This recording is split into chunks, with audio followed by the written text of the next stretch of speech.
Hi, it's me Vamp, and today I'd like to show you guys my endless Valkyr build. So without further ado, let me show you guys. This is by endless Valkyr, I mean endless Hysteria, because that's what Valkyr is known for, right? And let's see, 4, 8.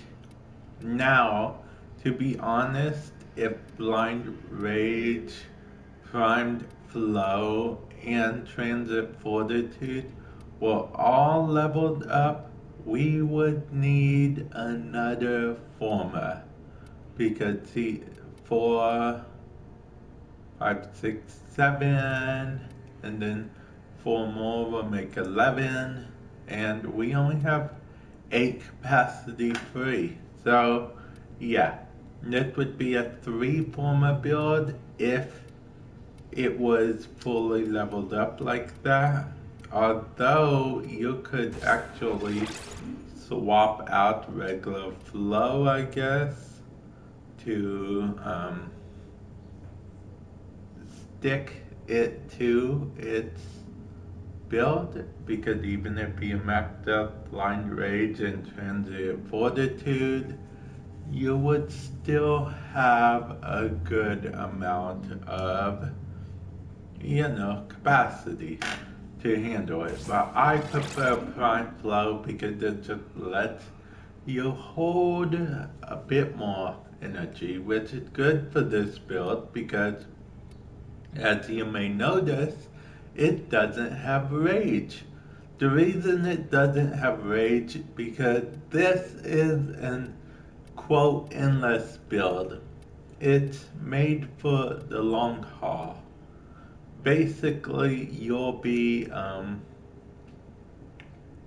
you're in it for the long haul. If you had to have something like rage, that means you're getting hit. And if you're like an hour into a void run or 2 hours into a void run, if you get hit one time, you're going down.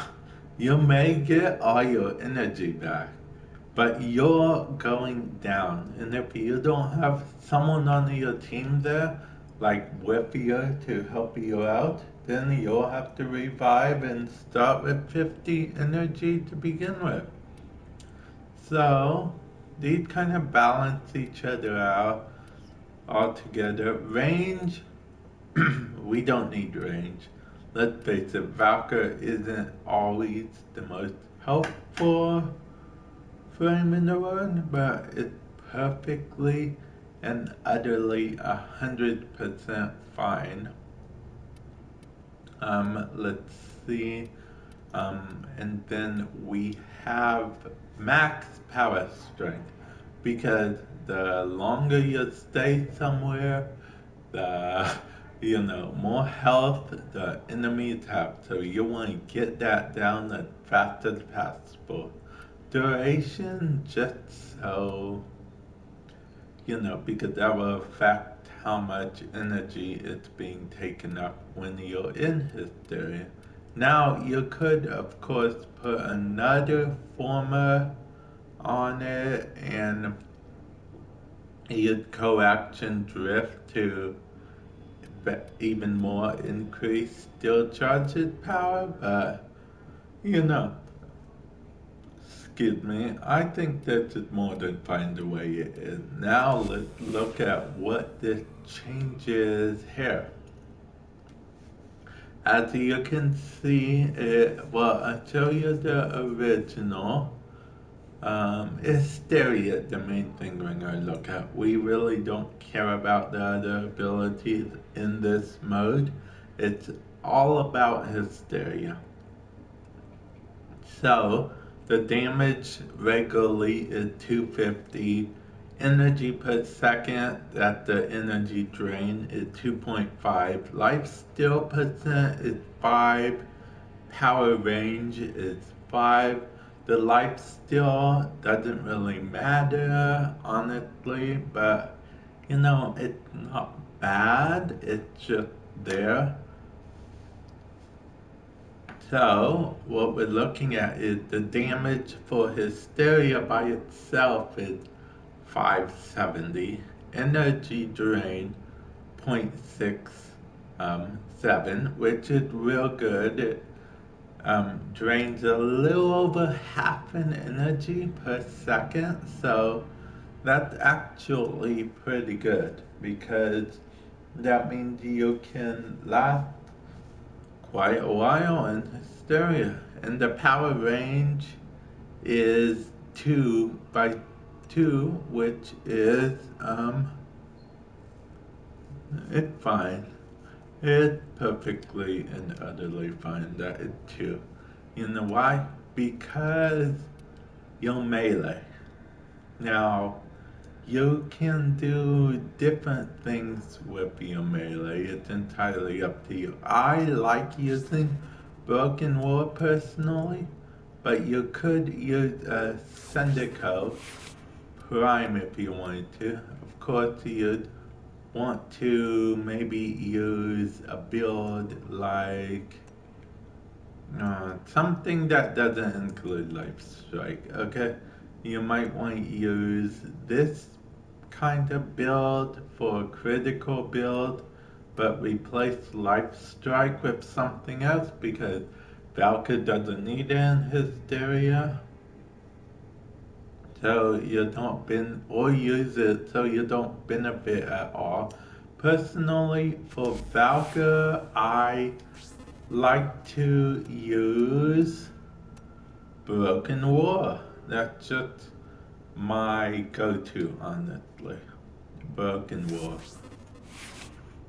I have a very, very typical critical chance build. I don't even think it's the best critical chance build. It might be, I don't know. But I have Spoiled Strike, Fury, Primed Reach.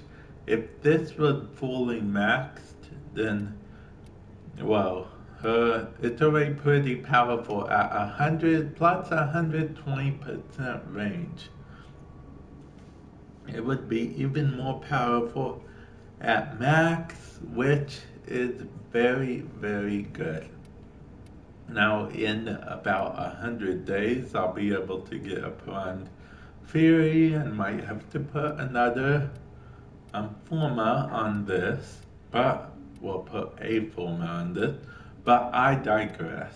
And that is my endless Valkyr build. Now, normally I would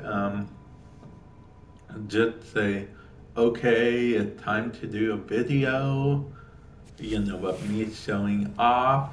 But to be honest, I already did a live stream not too long ago with this exact build on T4 Survival. I believe I lasted around 40 minutes, I believe.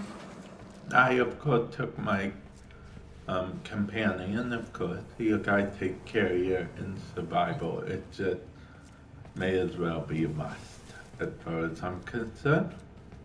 But yeah, I'll definitely post that video link in the description below. Then you can see the endless Hysteria build in action. So yeah, hope you enjoyed. Later.